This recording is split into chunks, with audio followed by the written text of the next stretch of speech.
We're going to talk about or remember when we had a family reunion right in this very backyard. Well, I can remember how excited we were when Wendy and Ted moved into this house, and we knew that they had a swimming pool.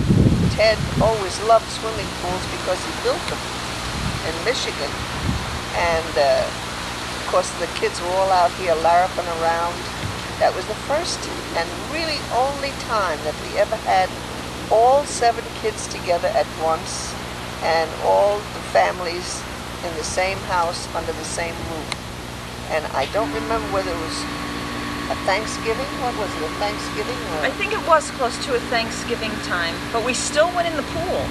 Yeah, it was lovely. And they had the big slide on that side of the pool there. And the kids were all sliding down the sliding pond and having a wonderful time. We took pictures of them, of course, the stills in those days.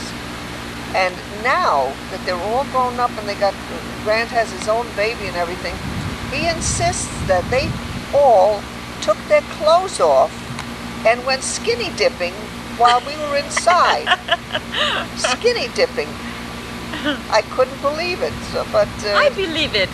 I wouldn't be surprised.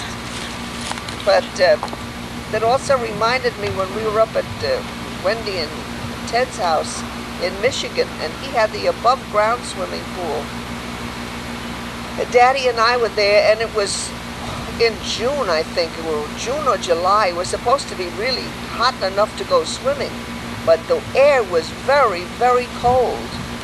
And I was in my bathing suit just dipping my toe in, and Ted threw me in the water, and I could not catch my breath. It was like crashing into the Atlantic Ocean in mid-December.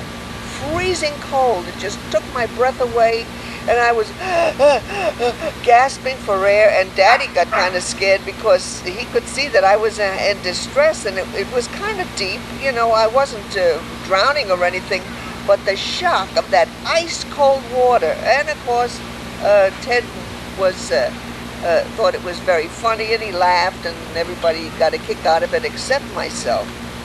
So that's a remembrance I have of their swimming pool.